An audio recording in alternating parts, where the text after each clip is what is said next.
Boa tarde a todos. Nós vamos trabalhar um pouco juntos hoje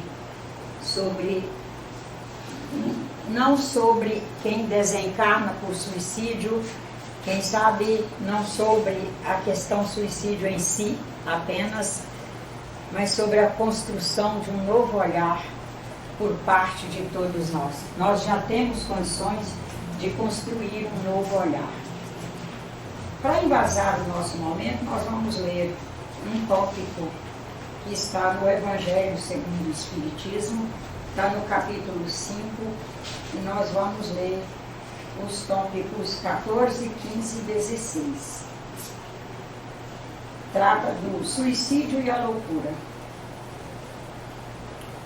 A calma e a resignação adquiridas na maneira de encarar a vida terrena e a fé no futuro dão ao espírito uma capacidade que é o melhor preservativo da loucura e do suicídio, que é uma serenidade para viver.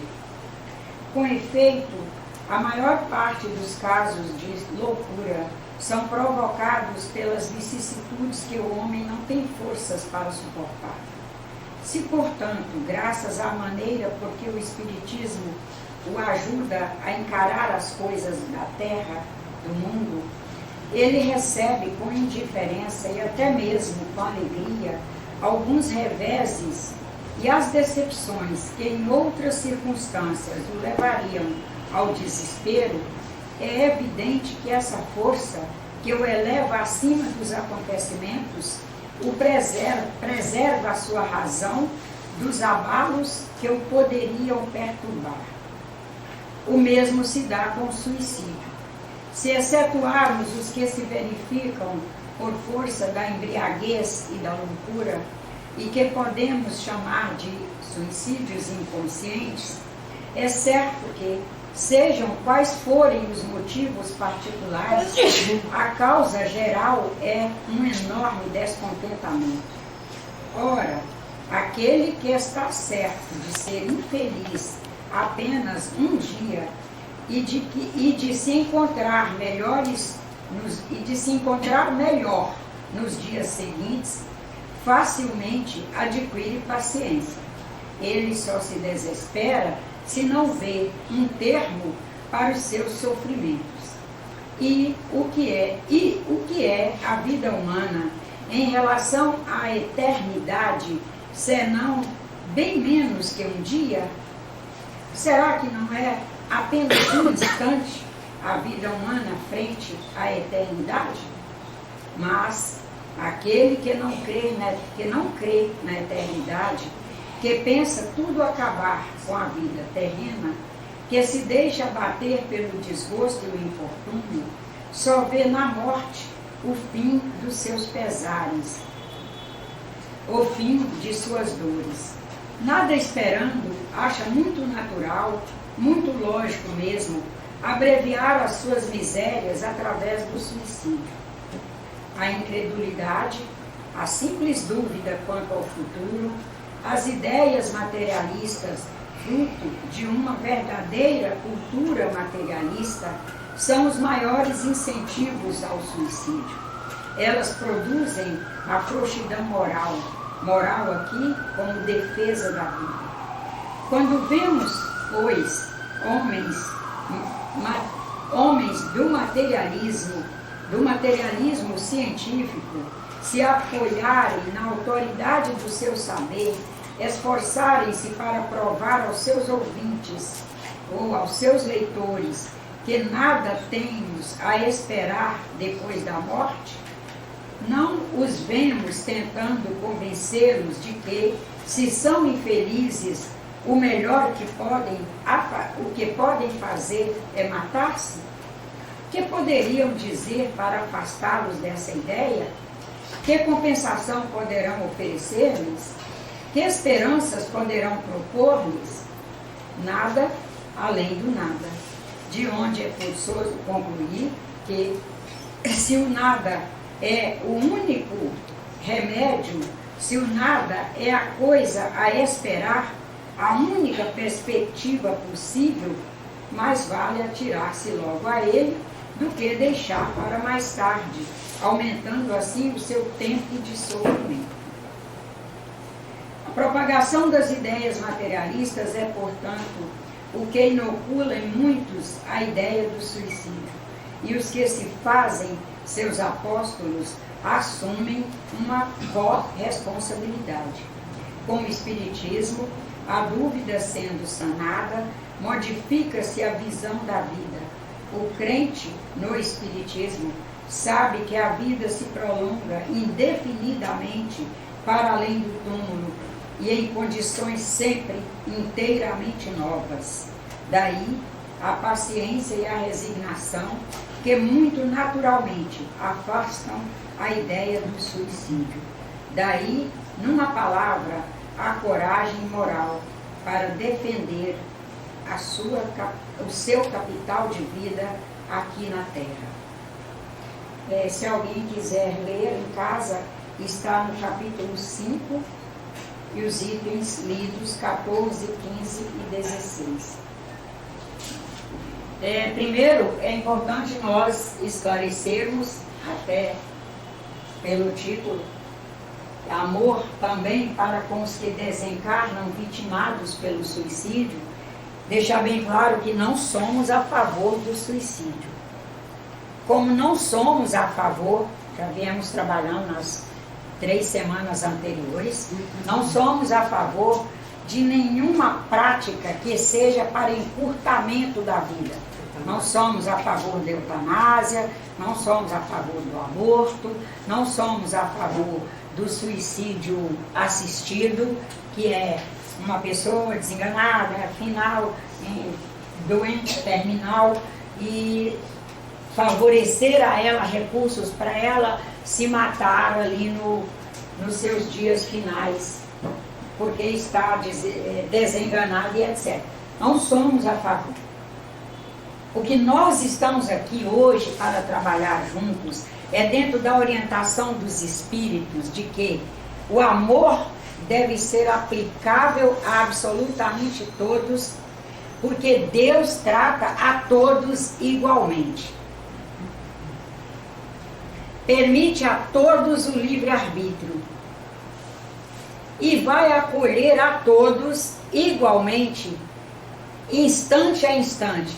Após cada instante de qualquer deliberação nossa, nós teremos o Pai em nós nos acolhendo. Nós não teremos sido jogados para um lado, onde Deus passe a estar de um lado e nós do outro, desamparados porque fizemos isso ou aquilo. Um detalhe é que estaremos sempre vivendo a nossa consciência. Estaremos prestando contas à nossa consciência. Nós haveremos de estar o tempo todo cuidadosamente vigilantes de nós mesmos, para não termos que nos administrar diante de situações difíceis com relação à nossa consciência. Porque Deus estará em nós, é presença, é imanência em cada um de nós. Deus estará conosco, nos permitindo equipes espirituais gabaritadas no bem para nos atender. O grande cuidado nosso é sabermos separar a pessoa das suas ideias e até mesmo das suas práticas, que é uma orientação forte dos espíritos. Acolham a pessoa sempre, sabendo, inclusive, repugnar algumas ideias. Algumas ideias terão que ser repugnantes aos irmãos que já alcançaram bem, mas temos que separar a ideia da pessoa. Não sou a favor da sua ideia, mas eu estou com você como pessoa. Como pessoa, conte comigo, mas não conte comigo para compartilhar dessa ideia sua. Portanto, não conte comigo para compartilhar do ato que você está pensando fazer. Mas eu estarei com você como pessoa.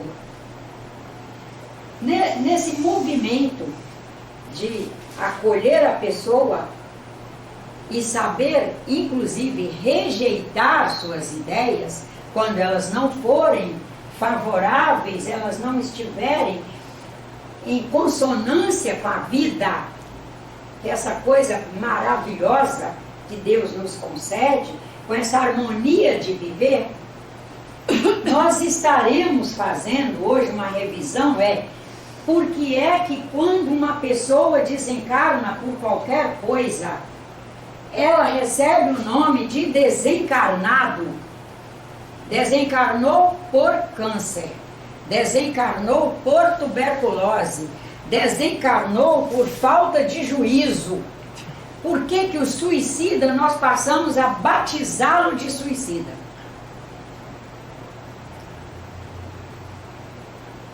E trazer um peso de sofrimento maior do que a família já vive num processo desse. Aumentar o peso do sofrimento. E nós somos, com muita fé em Deus, sejamos nós trabalhadores do Espiritismo, crentes do Espiritismo, ou apenas afinizados, haveremos de ser pessoas que estaremos o tempo todo buscando sermos aliviadores da dor social. Não aumentarmos a dor social. Nesse processo de fazer uma revisão dos que desencarnam vitimados por suicídio, em primeiro lugar, nós temos que pensar no amor que nós temos que expressar por qualquer um.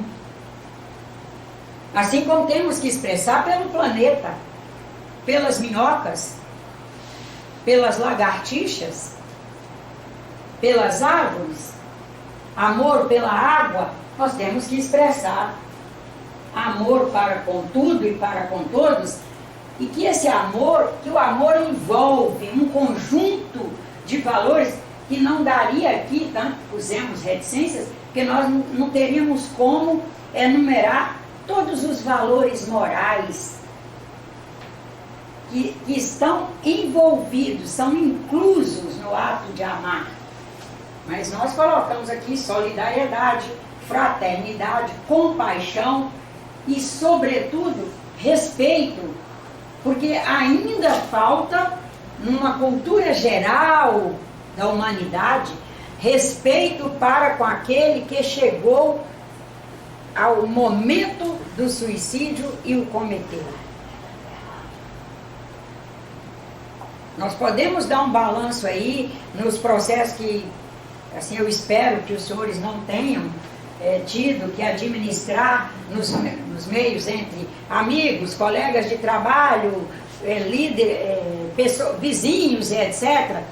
Eu já passei por 4 momentos, inclusive 3 envolviam familiares, primos, não familiar no sentido de pai, mãe, irmãos, primos.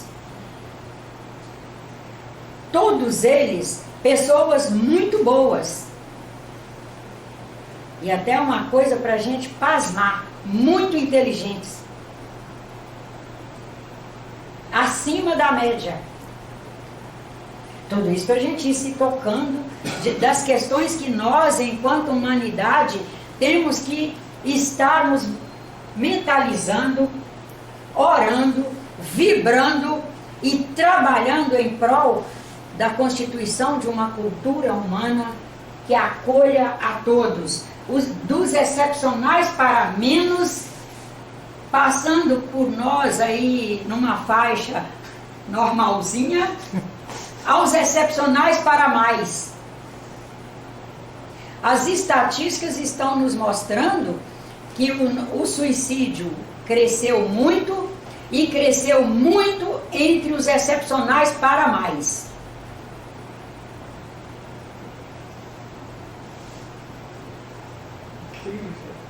Incrível, mas é. Deveria ser o contrário, né? Pois é. Por isso estamos juntos aqui trabalhando.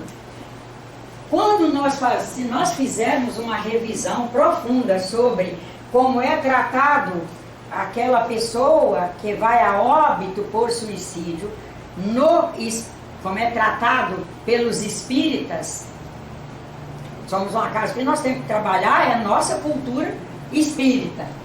Não cabe a nós trabalhar as outras, porque não temos tempo para marcar presença nas outras religiões, estudar as outras religiões para falar com competência e procedência. Eu não tenho a menor condição de falar por não ter tempo mesmo para estudar essas outras religiões e frequentá-las. O Espiritismo é o foco de estudo nosso. O primeiro ponto que nós temos que pensar, que nos leva a ter alguns conceitos muito arraigados em nós, os traços culturais antropológicos, que é como era tratada a pessoa que se vitimava por suicídio ao longo da humanidade. Era uma visão de um Deus com tacape na mão, pronto para quase dar corretadas em quem não andasse na trilha, e uma pessoa, ao ter cometido um suicídio, ela não andou na trilha e Deus tinha abandonado aquela pessoa, excomungado e etc. Nessa questão dos traços antropológicos entra fortemente, agora nós estamos falando da influência no que diz respeito ao conceito de suicídio e de quem praticou suicídio dentro do Espiritismo. O forte que está ali é a influência de outras religiões. O Espiritismo é codificado há apenas 2 séculos e pouco atrás, século XIX, nós sendo todos maciçamente frutos de religiões que estão aqui desde o século III depois de Cristo, que fizeram domínio de espaço, portanto, domínio de cultura. Na minha adolescência, ainda não era permitido, na minha região, que é a região onde essas religiões são fortes, determinam as normas da sociedade ali, não era permitido enterrar no cemitério, junto com os demais, quem desencarnasse por suicídio. Participei de um velório. E aí que tinha que achar um lugar para enterrar a pessoa. E a família ficou numa situação dificílima, onde vamos levar. E alguém dizia, nós não podemos pôr na terra de papai e mamãe, porque senão papai poderá não querer mais ficar ali, porque o filho está enterrado ali. E ficou aquela situação dificílima na família. E a senhora mãe, olha o que é o amor de mãe, com fazer uma síntese ali. Ela se levantou e disse, Deus nos permitiu sair do nada, que não tínhamos nada para morar, e etc, do nada é isso. Nos permitiu trabalhar, ganhar um dinheirinho, comprar um taco de terra. E hoje esse taco de terra serve para nos gerar a comida da casa, o chinelo que eu calço no meu pé, mas também serve para eu pôr meu filho. Nós vamos pôr meu filho lá. E eu todos os dias vou ter a alegria de saber que meu filho está ali. E você, fulano, aí para o marido, e você, fulano, a partir de agora você vai começar a pensar isso. Nós vamos ser felizes porque tivemos um lugar para pôr nosso filho.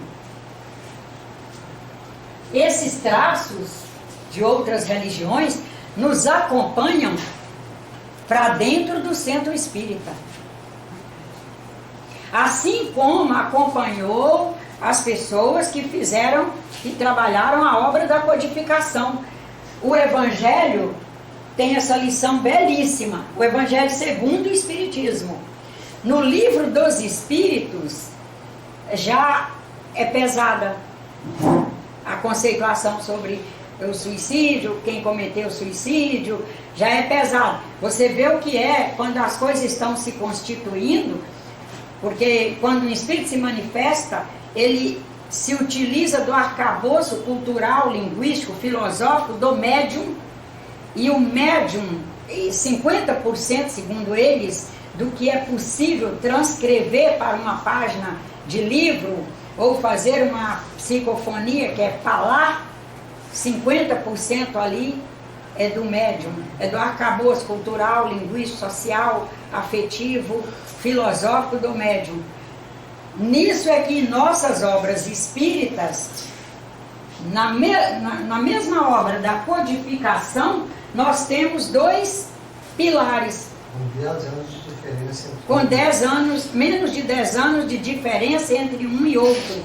O livro dos Espíritos, o livro dos Espíritos é de 1858 e o dos Médiuns 1865, se não me engano. Então você vê que vai evoluindo, como o nosso próprio codificador nos pede, para fazer a contextualização que ele próprio já fazia quando ia fazendo o trabalho da codificação do Espiritismo.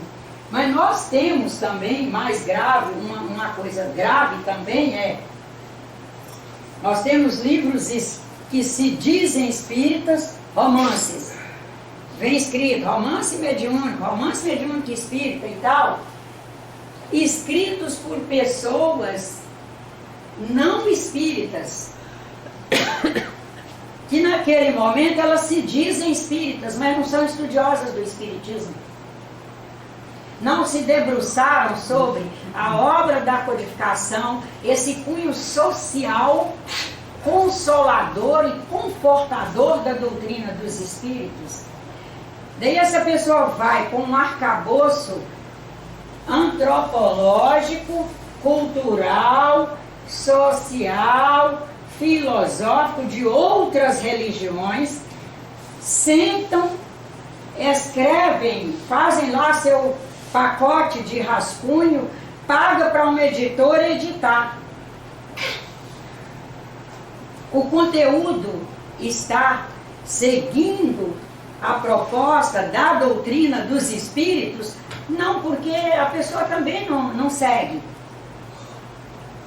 Nós temos romances sobre quem cometeu suicídio, cuja pessoa foi escrevendo outras obras que eram em nome do espiritismo, mas derivava para conteúdos contrários ao próprio espiritismo, e a gente foi escrevendo carta para a pessoa, dizendo, olha, isso não pode denegrir a doutrina tanto assim, não pode um conteúdo desse vir a público em nome do espiritismo, se não segue os princípios da doutrina. Um dia, depois de escreve uma, daí mês escreve outra, cada escreve outra e vai escrevendo. Um dia ela foi a público na TV dizer, não sou espírita, sou espiritualista. Muito importante a gente saber a diferença entre espírita e espiritualismo. Espiritualismo, qualquer um de nós que acreditar na existência do espírito é espiritualista. Mas, por exemplo, as religiões afrocatólicas, as afrodescendentes, são espíritas, seguem esse arcabouço cultural, linguístico, de doutrina espírita, ciência, filosofia e religião. O que falarmos tem que ter como a religião, a ciência, ao fazer o seu andamento, comprovar aquilo que estamos falando. O espírito é mais investigativo, né? Investigativo. E, portanto, trabalha numa linha que procura respaldar mais a caminhada e a evolução da humanidade. E, com isso, ir ficando cada vez mais acolhedor, porque vai ficando cada vez mais conhecedor das próprias necessidades da humanidade e das nossas fragilidades mesmo.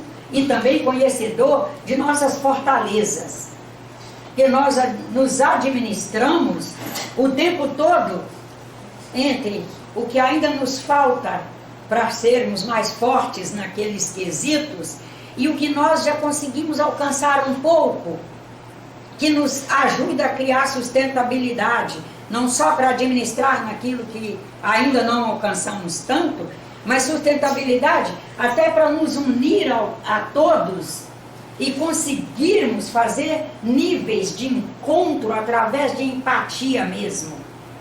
Mas a própria doutrina espírita não nos ensina que, no caso, o suicida, até mesmo o suicida indireto, no caso de André Luiz, ele vai para o vale dos suicídios. Quem criou esse vale dos suicídios? Então, isso é Quem criou o vale dos que a suicídios? doutrina espírita diz isso, né? A doutrina não diz isso. Nos livros, Não, os livros são romances. não, nos livros de André Luiz, por exemplo. Romance espírita. Romance. Ele escreve dentro de uma cultura de época, através de um médium que está dentro da cultura de época. E Dona Ivone Pereira, por exemplo? A Ivone do Amaral Pereira, a Memórias do Ivone, Suicida, descendente de evangélicos, a família é evangélica, ela passa tempo sem poder sequer manifestar a mediunidade Isso. que ela trazia. Qual é o arcabouço? Agora voltamos lá na questão do arcabouço social, cultural, linguístico, filosófico de um médium desse. Mas Só um minutinho, ela terminar. O arcabouço dele, o arcabouço desse médium é dentro de dos traços culturais que ela foi criada, curtida. Então, para o perfil Dona Ivone, naquele momento da humanidade, o que ela escreveu era valor. E nós, no século XXI? E nós, no século XXI? É valor ainda? Por exemplo, como é que essa história de Vale dos Suicidas estabelece um pedaço do espaço e ele fica isolado do resto das frequências cósmicas?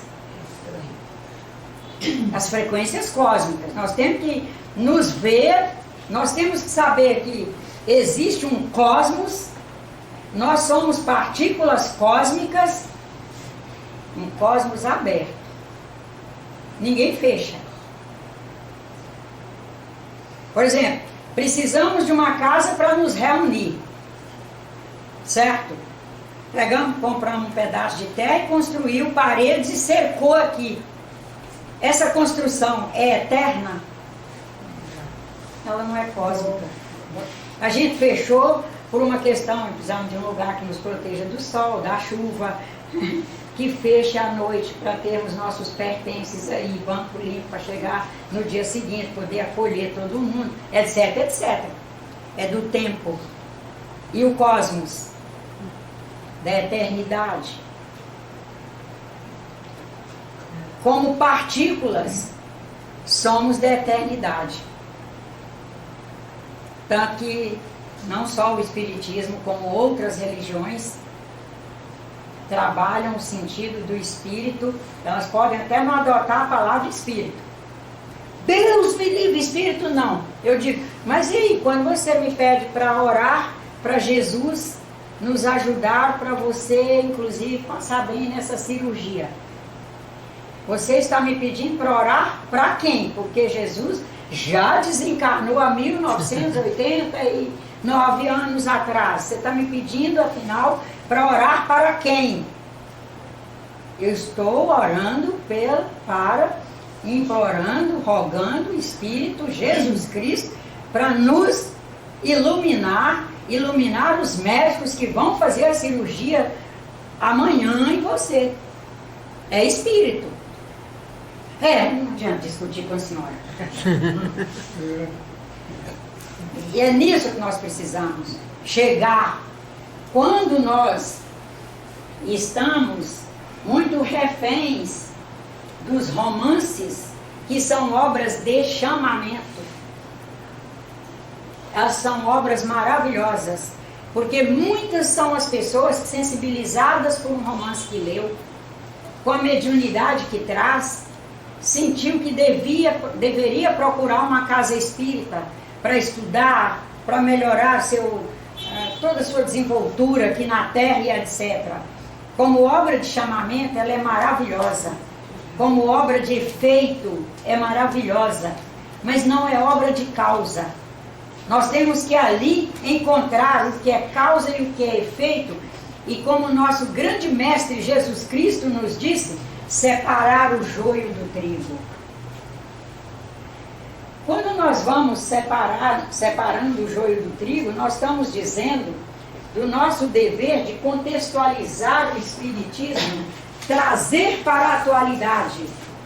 Porque a proposta da doutrina, se a proposta da doutrina é que ela é ciência, filosofia e religião, não dá para ficar parada no tempo e no espaço.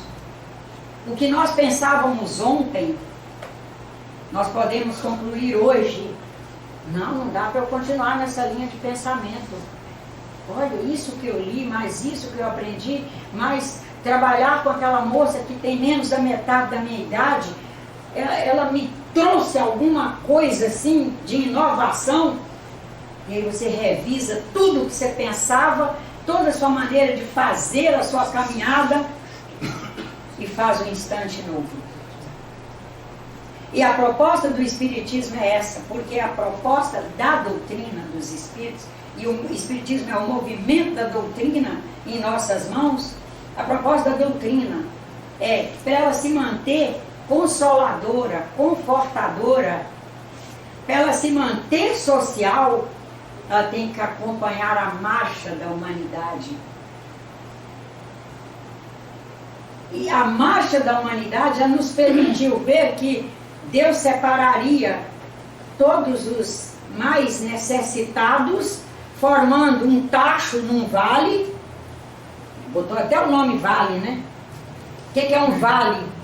Né? Montanhas por todos os lados, um buraco no centro, no meio. Um buraco que eu chamo porque é um baixio. E ali despejar todos os mais necessitados. E o que é que o nosso grande mestre já nos disse há 2000 anos atrás? Ele já nos disse que não são os sãos que necessitam dos médicos. São os doentes. Inclusive ele afirma, né? Mas os doentes. Tá. Se não são os sãos que necessitam dos médicos, aí Deus pegaria todos os que, entre aspas, nós estamos taxando de doente aí, mas já vamos concluir que não. Pegaria todos, amontoaria no vale, é o vale dos suicidas, e os espíritos prontificados, porque já se iluminaram, prontos para ajudar essas pessoas a fazer revisões, a fazer autoiluminação, esses que são os médicos, ficariam fora do vale, quem sabe lá no alto da montanha, olhando para dentro do vale, e até, quem sabe no nosso conceito aí arcaico, até dizendo, olha o que você fez, olha como você deixou sua mãe. Mas e aí, onde está Deus nisso? E onde está a orientação de Jesus Cristo? E aí nós vamos encontrar que há uma essa diferença de linguagem acerca do assunto que existe dentro do próprio Espiritismo. Nós temos que ir fazendo as atualizações. E somos capazes. Somos capazes porque nós somos aqui, olha. Nós já trazemos iluminação. Nós já trazemos valores ligados à solidariedade, à fraternidade. Nós já trazemos um conceito de que todos são diferentes entre si. Se todos são diferentes entre si, a sustentabilidade de cada um frente aos impactos da vida aqui na Terra é diferente. E que quando um irmão nosso comete suicídio, ele não é um suicida, ele é uma pessoa humana como nós, que ama como nós, que quis acertar como nós. E as coisas foram impactantes para ele num nível que chega um momento diante de uma cultura materialista, é o que o Evangelho fez questão de pontuar, para ele é mais viável sair disso. Até para acreditar no outro mundo, que vai ser melhor, que vai ser melhor, né? Porque há nele, lá no fundo, ele sabe que há algo maior do que aqui. Há algo maior. Que há uma coisa que chama evolução, que nós somos capazes de alcançar. E ele é capaz, inclusive, de se perguntar, mas para eu evoluir, eu tenho que ficar nesse amassar de um barro duro que eu estou tendo que amassar aqui, ou eu posso... Não estamos a favor dessa ideia, nós estamos dizendo é que isso acontece. Isso faz parte da humanidade. Ainda faz parte. E que nós temos que compreender, porque o nosso dever de contextualizar o Espiritismo, no nosso dever de contextualizar o Espiritismo e nos contextualizarmos, porque contextualizar o Espiritismo é nos contextualizarmos para sermos pessoas efetivamente boas. Bons com aqueles todos, não é com aqueles que estão na nossa trilhinha, não é com aqueles que estão no brilho, mas é com todos. Na medida que nós vamos alcançando isso, nós vamos inclusive estudar melhor e verificar que 70% dos suicídios cometidos são pessoas com doenças ligadas ao psicológico ou neurológico mesmo. É um índice altíssimo. Uma determinada substância entre os neurônios que propaga as informações, e a falta dessa substância vai provocando um desequilíbrio e a pessoa fica mais propensa. Fica mais propensa. Fica mais frágil. Dona Nádia, 70% do total nessas doenças psíquicas, só um minutinho, querido, só um minutinho, nesses portadores desses transtornos, são transtornos patológicos mesmo, mentais, são doenças. Mas nós percebemos essas doenças?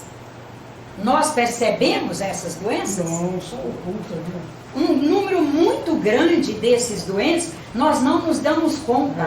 Mesmo porque, como um grande número deles são excepcionais para mais, eles vão aparentemente mostrando para nós que as coisas estão caminhando normal. E as pessoas não querem ver. Que eles estão lutando.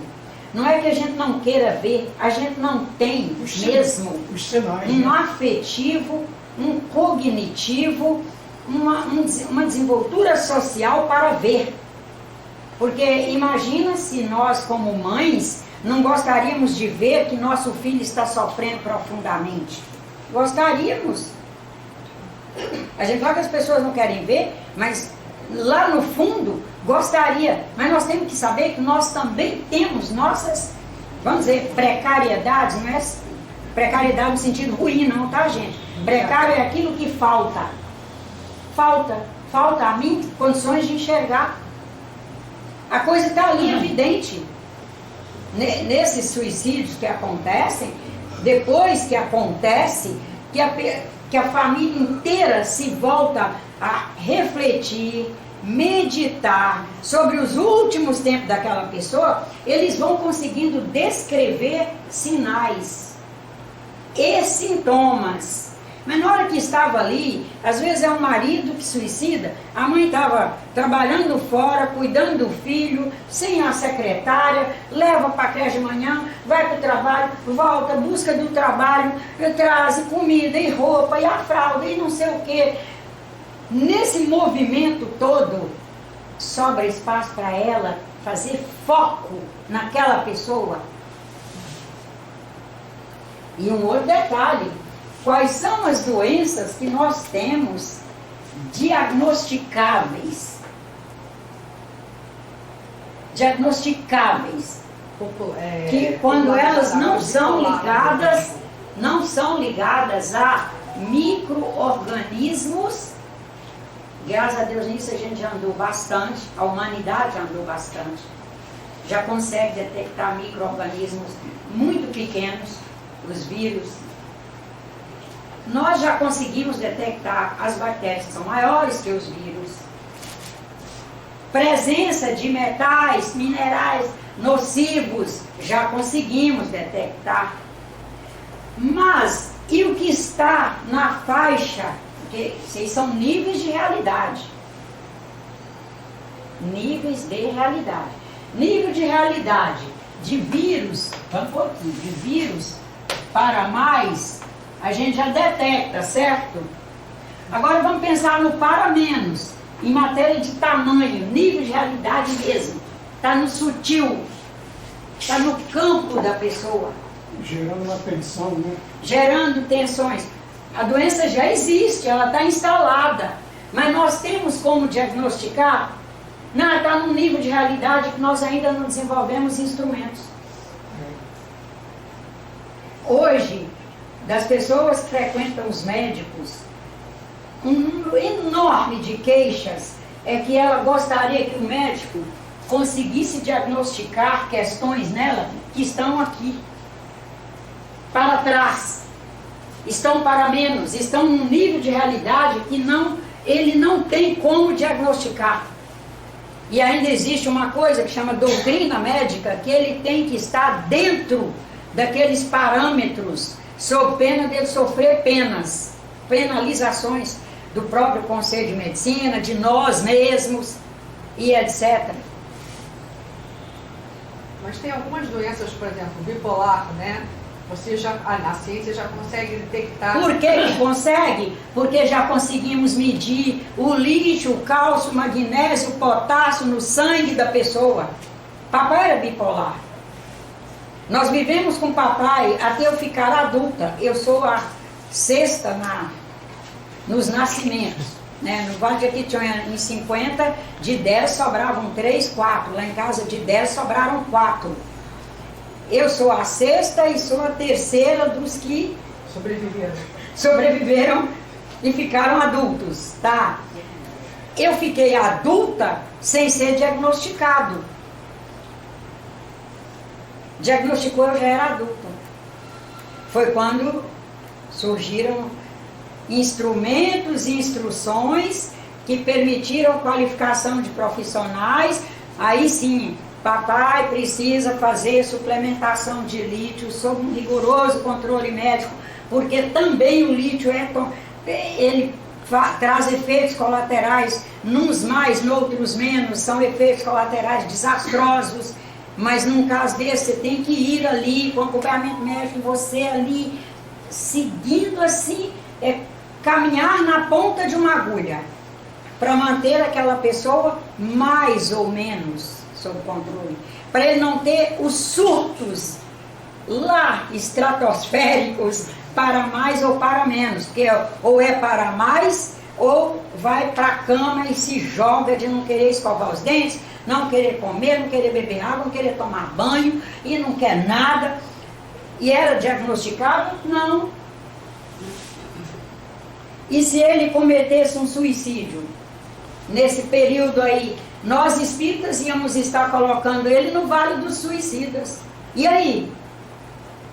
Cadê a doutrina social, consoladora, confortadora, que nós somos crentes nela? Somos trabalhadores nela? Só mais um minuto para chegar aqui. As doenças que estão fora dos parâmetros que a gente já... É só para chegar no finzinho da chave e eu acho que estão fora disso aí. As pessoas que cometem, que vão a suicídio em função delas. Nós já temos sensibilidade para perceber? Não.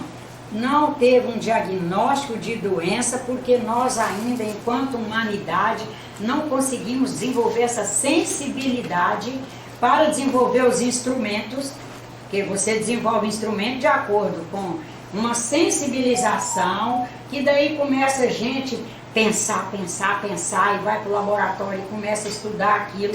Não, eu tenho que descobrir isso, e fica ali, fica, e daí acho que é isso. Mas como é que é para chegar à conclusão? Tem que desenvolver um instrumento, desenvolve a qualificação para lidar com o instrumento, seja uma simples medição de fezes, do que estão nas fezes de uma pessoa, do que está na urina, do que está no sangue, como as medições de nossos padrões de vibração.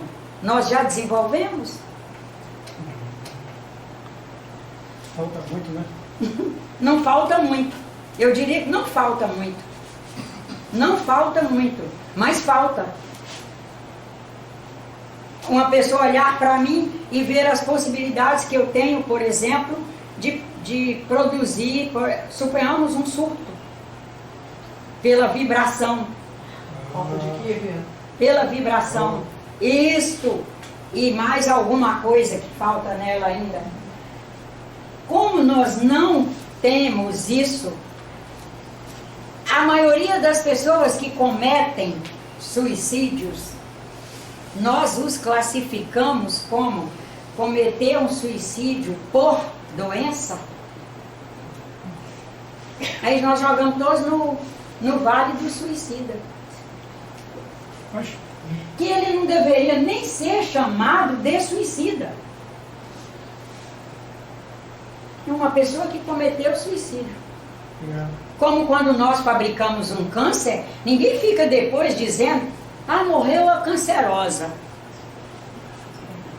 Ela é a mãe da cancerosa. Olha ali, ó, está sofrendo porque é mãe de cancerosa. Ah, é mãe de tuberculose.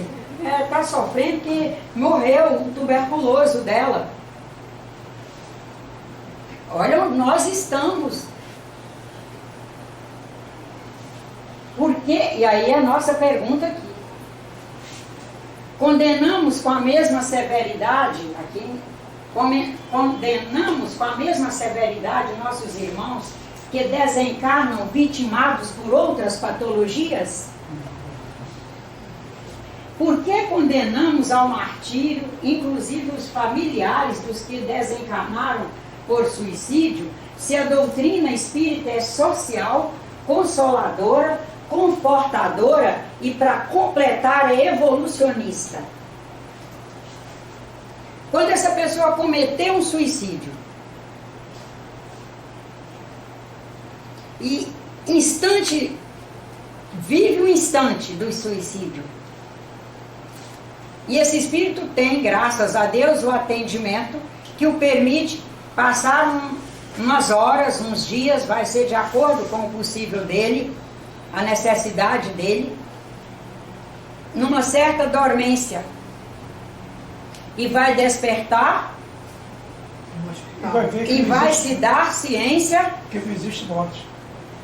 vai se dar ciência do ato que cometeu, e ele vai fazer as revisões, ele vai fazer as avaliações, orientados por orientadores espirituais, equipes especializadas no bem. Ele não vai estar à mercê de espíritos que fizeram isso de horrível, inimigos de outros, não sei o quê. Isso tudo espírita foi inventando. Jesus. Hã? Não dá um empurrãozinho, não? Esses inimigos de outras vidas não dão. Nesse momento, eles não têm, digamos, uma Nós não precisamos de empurrão para fazer o que determinamos fazer ali. Dá uma pensada. Nem uma influência. Nós temos livre-arbítrio. No momento que ou a gente escolhe ser espírita, e um dos princípios da doutrina espírita é o livre-arbítrio, e nós arbitramos o que fazemos, no máximo nós somos orientados por espíritos do bem, que nos dirão através do nosso processo intuitivo: pense o que você está indo fazer. Olhe bem. Eu vou ter que Tem que avaliar esse pensamento. Vai, porque até então, em função daqui, volta aqui. Esse início aqui, ó, é fundamental. Influência, traços culturais antropológicos, influência de outras religiões. Pelas influências culturais de outras religiões que temos, os espíritos menos gabaritados evolucionariamente têm trânsito livre para agir, mas isso os espíritos orientadores de casa espírita não confirmam. Pode ser que essa trabalhadora aqui, aquela ali, esse aqui, por conhecer pouco, inclusive conhecer pouco acerca de Deus, ainda não perguntou para ele mesmo quem é Deus para mim, por não conhecer Deus, saia falando que espírito qualquer um está com trânsito livre para chegar, abordar e fazer nada, fazer o que ele quiser. Mas aí a gente vai ver que a gente então não deveria estar falando em livre-arbítrio, porque no momento que esse de pendura em mim, agarra em mim e me faz fazer o que ele quer, então esse livre-arbítrio é uma balela. Eu poderia ser fraco um pouco para aceitar essa influência. Não digo que ele seja total. Mas aí é determinação sua. Você tem que querer fazer. Querendo fazer qualquer coisa, nós temos outras partículas que nos farão sustentabilidade para fazer o que quisermos. Mas nós temos é que tirar do outro a responsabilidade pelo ato. Ele não é responsável pelo ato. O ato sou eu que faço. Quando eu larguei minha cidade e vim para um lugar maior, porque tem que estudar, tem que sair dessa situação aqui e tal, eu me somei a outros espíritos nessa caminhada toda. Naquilo que eu era fiel ao projeto, tinha espírito fiel a esse projeto. Se eu resolvesse derivar, tinha espírito fiel a esse projeto, para eu me somar, porque é por ondas eletromagnéticas. É onda. E elas têm que se somar. Mas não é o outro que chega e determina sobre a minha onda. Não, eu quis me somar. Exato. Se eu quiser fazer um almoço filantrópico aqui amanhã e divulgar entre os senhores, vão ter os que quererão vir colaborar. Um almoço filantrópico, divulgou, vou ver se dá para eu ir, deixa um telefone, liga e tal. Se eu resolver que vou fazer aqui uma beberagem de bebida alcoólica, vão ter os que vão se somar. Mas não é que vocês invadiram o meu campo para eu beber bebida alcoólica. E nem que vocês invadiram para eu fazer almoço filantrópico. Me determinei a fazer, encontrei os pares. E os físicos estão aí provando isso para nós, graças a Deus. Só um minuto para eu chegar aqui, já vou ver. Muitos são os que cometem suicídio, mas que não apresentavam a priori intenção de colocar fim à sua encarnação. Cometem suicídio porque querem mesmo escapar do desconforto insuportável que sentem. Aí gente vai dizer, gente que comete suicídio, porque o desconforto por ter sido abandonada por um marido de 70 para ir viver com uma menina de 20 e a gente não ressignificou nossa caminhada e aquilo fica insuportável. Também vamos ter aquele que a empresa era assim o pilar da existência dele aqui na Terra, e quando essa empresa ruiu por questões governamentais e gestão e etc, e ele acha que ficou sem sentido daqui para diante, o que eu vou começar, o que eu vou fazer, acabou minha alegria de viver, não aguenta, o desconforto fica insuportável e a pessoa vai a óbito. Ela faz qualquer coisa para ir a óbito. E nós temos que estar atentos, porque nenhum de nós é blindado. Mas também nenhum de nós está à mercê de qualquer um. E um detalhe, nós estamos muito mais, porque nisso aí não é por frequência, é por trabalho em benefício do próximo. Nós estamos muito mais nas mãos, entre aspas, de equipes orientadoras no bem, que estão conosco, nos orientando, nos sensibilizando, do que estamos com bolos de espíritos. Porque nessa encarnação a Nájila foi péssima para esse e agora ele não dava sossego. Nessa outra encarnação ela foi um horror e agora ele não dá sossego. Nessa outra encarnação ela foi pior ainda, porque traiu, porque fez isso, deixou na miséria. E ele também não... Gente, de quantas encarnações nós viemos? E desencarnações nós viemos. Eu vou te dar uma palavrinha, porque Sim. Eu vivenciei isso. Eu fui vítima, meu irmão foi vítima de um erro médico.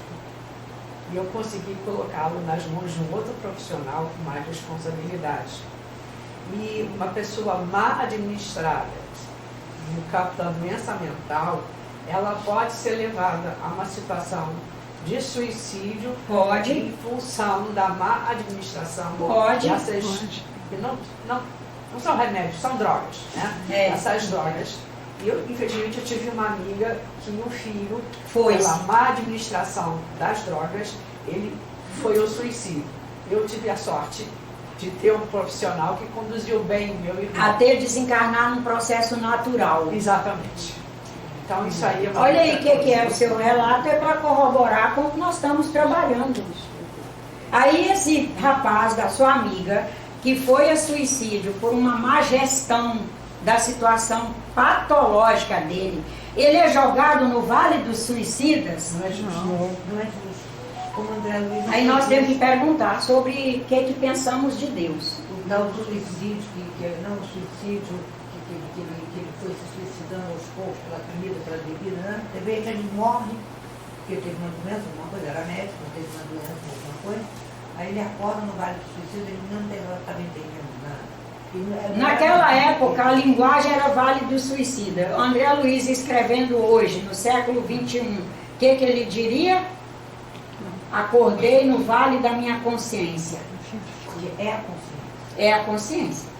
É consciência. Mas naquela época que o Chico fez a obra, havia mentalidade, era para o Vale dos Suicidas, até mesmo porque a religião predominante, não só no Brasil, como no planeta, falava o quê? Qual era a mentalidade que a população trazia para tratar de suicídio? E as pessoas escrevem, divulgam, falam à luz da mentalidade daquele momento, porque quem ouve, quem lê, tem que entender. Mesmo que entenda uma coisa atravessada, para depois contextualizar. Tanto que o Kardec teve o cuidado de, em todas as obras da codificação, está a insistência dele em contextualizarmos a obra, porque ela é a escrita é temporal. A mensagem, no sentido do amor, fraternidade, etc., é atemporal, é eterna. Mas o palavreado com que se descreve o amor, a solidariedade, a fraternidade, o concerto de caminhada, o acertar o passo, a linguagem física é temporal. E a contextualização que ele nos pede é para isso, para nós sairmos da temporalidade de 1850 e caminhar com a humanidade. E hoje nós temos, graças a Deus, a ciência muito ao nosso lado. Agora, para isso nós temos que fazer contextualização, porque nenhum físico vai ficar conosco nessa história de Vale de Suicida, não. Ele vai perguntar, como é que é isso? Tem um pedaço no cosmos que tem uma densidade diferente dos outros pedaços? E que Deus justo é esse? E que Deus justo é esse, justo, Pai, bondade absoluta. Pois não. Mas existe um outro aspecto do suicídio. Por exemplo, essas seitas que promovem suicídio coletivo, eles vão resignados, rendos, contentes pelos projetos mais mirabolantes. Como é que fica a situação? Eles não vão ao sofrimento? Eles não são... Primeiro, nós vamos até ter muito cuidado com isso, porque nós somos capazes de ir pela ideia do outro. É correto. Ir pela ideia do outro. E Cristo já nos diz para orar e vigiar. Vigie quem que você é, vigie quem que você está seguindo, vigie o que você quer. Porque de acordo com o que você resolver seguir, é que você vai ter seu caminho. É que você vai ter suas pedras ou sua espuma para pisar em cima. Não é não? É verdade. Tá. Aí vamos dizer que é um país em que isso é cultural. Quem estará com a responsabilidade sobre esses atos? Até o Evangelho disse isso, né? A corresponsabilidade é de quem liderou esse grupo para ir a suicídio. Porque o grupo mesmo já tinha perdido a sua, não é a sua consciência. Consciência a gente não perde. Mas ele tinha passado a ser tão liderado que ele perdeu a capacidade de agir à luz da sua consciência e arbitrar seus atos. Mas nós estamos vendo isso acontecer aí com essa história de internet. É um fenômeno. Muito. Nós estamos vivendo um momento em que pessoas falam sem coerência, sem um estudo mais profundo, e os outros seguem. Exatamente. Gravíssimo. Nós corremos o risco de ter, inclusive, doenças e doentes produzidos por, eu diria, um cabrestamento Tecnológico. Não é a tecnologia que é responsável, não. São as pessoas que irresponsavelmente vão a público pregar uma coisa que ela não construiu conhecimento à luz da verdade alcançada.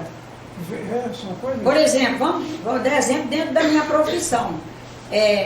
Vendemos plantas medicinais. Plantas que são diuréticas, que têm propriedades para baixar a pressão, para regularizar a pressão das pessoas.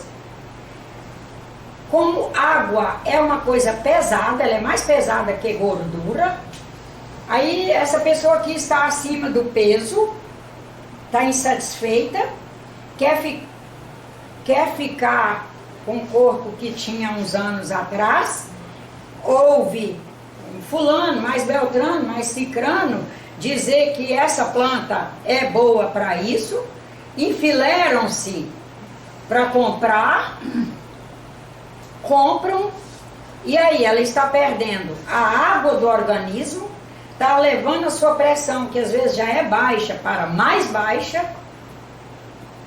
ela sobe na balança, está mais leve, essa planta é boa mesmo. Já perdi 6 quilos. Perdeu 6 quilos de água do organismo. Porque ela sequer bebe a água necessária para viver. Tanto que ela está com obesidade, muitas vezes por desequilíbrio hídrico.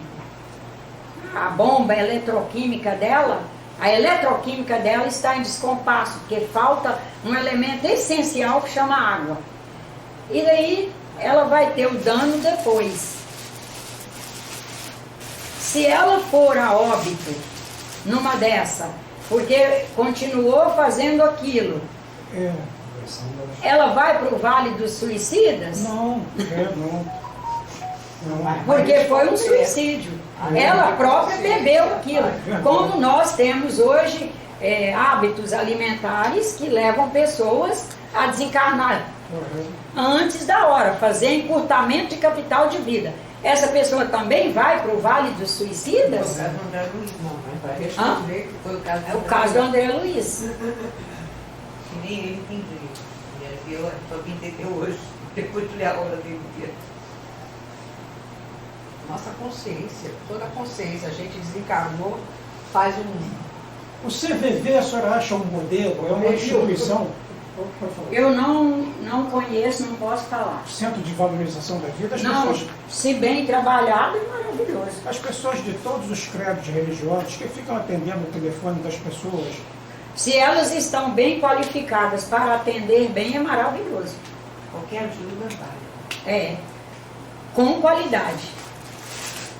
Porque qualquer ajuda é válida com qualidade. Porque sem qualidade, a ajuda inverte. Você pode levar a pessoa a fazer exatamente o contrário.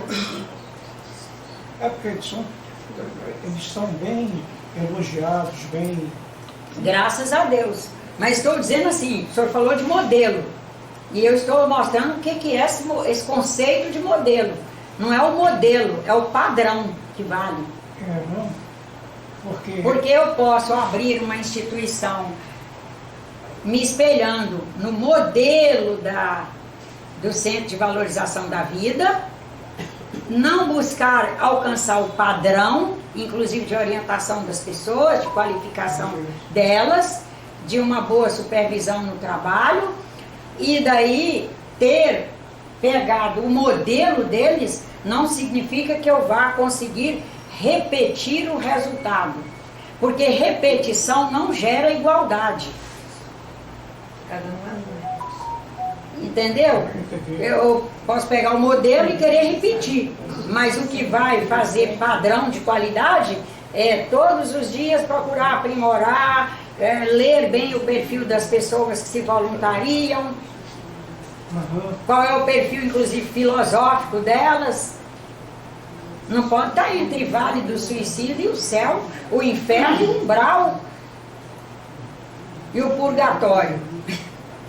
Porque a espírita pegou, estou falando como espírita, não é criticando minha religião não, estou criticando essa maneira que a gente adotou. Esse entendimento que é. Entendimento péssimo. Ele pegou a palavra purgatório e criou uma similar que é umbral.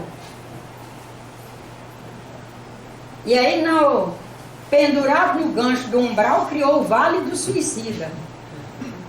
Para o umbral, vai eu, meu esposo, porque não somos bons ainda o suficiente para ir para o espaço de luz. Aí vai para o umbral. Agora, qualquer um de nós resolver suicidar, tem um umbral específico para esses. É o Vale do Suicida. E é isso que nós temos que nos desvestir. Porque a pessoa desencarna vitimada por suicídio. É uma doença como um câncer, como qualquer Isso. que tem seus casos mais. Isso. E nós temos que trabalhar a pessoa. E sermos atentos o suficiente para enxergar nas fisionomias de nossos irmãos, na sua maneira, onde é que ela está indo a uma tristeza profunda, onde ela está numa angústia enorme, para depois, porque é muito fácil a gente ficar sem olhar, sem ver, sem observar, sem assistir, sem nada, e depois, é um suicida. Estava tudo bem com ele, o pai é rico, tem empresa, tem isso, tem aquilo, e ele se matou. Tem meus pecados de vidas passadas. Ainda tem, o espírito ainda adota esse outro peso. Carne de vidas passadas. Vai fazer. Quando na verdade não existe vida passada. Porque na verdade o que existe é uma caminhada perene que nós estamos fazendo. Não é vidas. Eu não sou vidas. Ninguém aqui é vidas. Todo mundo aqui é uma vida. Uma vida. De quando era lá no início uma partícula atômica que foi se combinando e formou átomo, formou moléculas e formou combinações maiores, proteína. Basta a gente estudar essas obras dessa gente maravilhosa aí, começa com o seu Darwin, para ver assim, o movimento, proteína. A partir de um determinado momento ela já é viva, ela se movimenta, ela alimenta. E daí vai formando organismos, aí chega na nossa irmãzinha ameba, aí vai, chega no nosso primo mais próximo, gorila. Onde a diferença de DNA é 0,0 não sei o que, assustador, tá? A diferença do DNA do nosso primo gorila para nós. E estamos aí, né? Chegou a nós, que é quando o espírito se individualiza, e estamos aí desencarnando e reencarnando, desencarnando e reencarnando. E aprendendo e trabalhando, encarnado ou desencarnado. O trabalho continua. A aprendizagem continua, estudo continua, tudo continua. E não é em vale, é assessorado por equipes maravilhosas. Depende de como nós estamos construindo nossos olhares, né? Houve uma pessoa que irmão Leocádio foi atender, ele já atendia encarnada e avisava: você está cometendo um suicídio por excesso de trabalho, de falta de respeito ao seu conjunto. E era só por trabalho, a pessoa era trabalhólatra. Não alcoolizava, não se drogava, nunca foi fumante, mas desenvolveu uma coisa descompensada. E foi avisando, certo que ela produziu uma cirrose hepática que a levou em pouco tempo, a partir do momento que foi diagnosticado. Tá? E esse tempo todo o irmão Leocádio avisando, quando estava saudável, quando começou o processo de adoecimento, durante o adoecimento, o tempo todo avisando. Quando desencarnou, ele relatou numa manifestação que foi visitá-la, fazer uma assistência a ela desencarnada, e ela disse para ele: como que o senhor me deixou isso acontecer?